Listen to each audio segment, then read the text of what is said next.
The winner to organize the 2022 FIFA World Cup is Qatar. On 20th November 2022, the tiny nation in the Gulf, Qatar, kicked off the 22nd edition of the Football World Cup. This is the first time that an Arab country is hosting the World Cup, but this journey has been filled with ambition, greed, corruption, human rights abuse, censorship and whatnot. Blurred. Wire fraud, money laundering, racketeering, tax evasion. FIFA became a criminal organization. Qatar, like all other Gulf nations, did not possess wealth like it does today. Its economy was poor and was based mainly on pearl diving and fishing. In the 1940s and 50s, oil and gas fields were discovered, and it was nothing short of winning the lottery.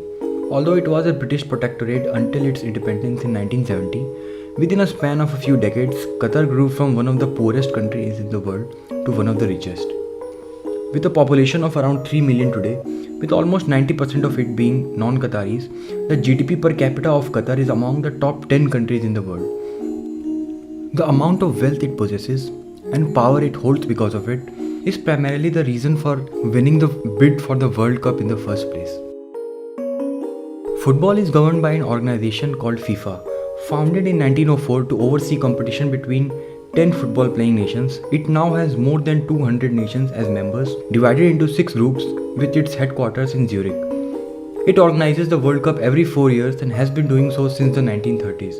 The bidding process for host countries generally starts 8 years before the championship is due to be played.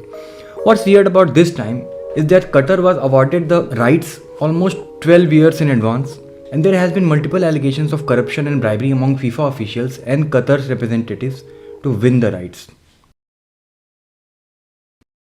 The world was shocked that Qatar 2022 had won, but how did they win? I mean, how did this happen? In 2011, a whistleblower claimed that Qatar paid $1.5 million in bribes to the president of the African Football Association, among others, essentially buying their vote. In 2013, FIFA President João Havelange and Brazilian football president Ricardo Teixeira were found to have taken bribes worth millions of dollars. Now all these allegations put a question mark on whether Qatar actually won the rights to host the World Cup or bought it from their oil money. When it was announced, you'll see everybody else euphoric and shouting, and you'll find me standing statue still, because I couldn't see Sepp Blatter from where I was sitting, and I was just standing still. Now moving on from all the corruption and bribery, there was still a cloud of doubt over Qatar's ability to host the World Cup, and one of the reasons cited was its climate. World Cup is generally organized in summer, but this is the time when the temperature in Qatar rises above 45 degrees Celsius, reaching up to 50 degrees. And that is why the decision to host the World Cup in November was taken, but it interfered with the schedule of European leagues who had to cancel their events to accommodate the World Cup.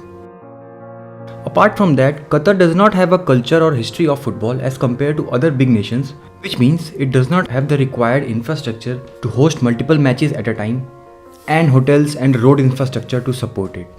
It had to build as many as 8 state-of-the-art stadiums supporting road networks, expand its airport connectivity, and build accommodation for more than 1 million spectators.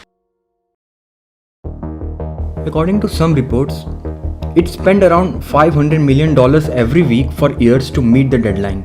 This makes this World Cup one of the costliest ever. There was never a question whether or not Qatar will be able to complete all the required tasks in time in order to be ready to host the World Cup. Rather, the methods used by it. To make it a reality, Qatar needed hundreds and thousands of laborers, and that's where the big issue lies. Gulf countries are notorious for practicing a system of modern-day slavery known popularly as kafala. Since Qatar does not have a big enough population, it recruits blue-collar workers, mainly from India, Pakistan, Nepal, and some African nations. But the catch is, to get a job there, the worker visa has to be sponsored by an employer, who in turn not only controls their job status, but their immigration status as well. Once you reach there, your employer basically owns you. In most cases, your passport is confiscated, you are forced to work and live in inhumane conditions. You are not even allowed to leave the country without the written approval of your employer.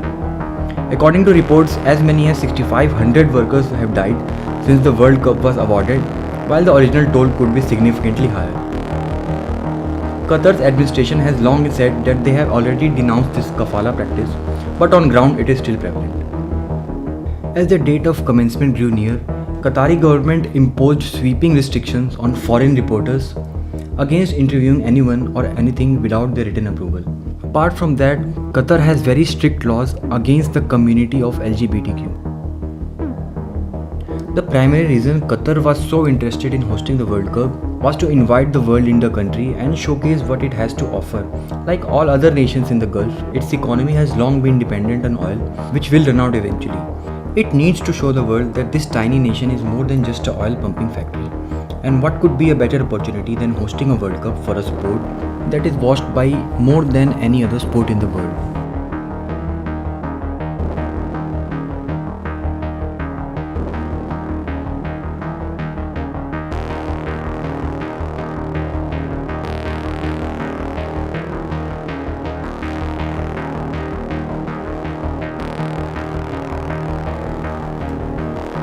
This is going to be an interesting edition of the World Cup since the focus of the football world will be more on the hosting nation than the sport itself.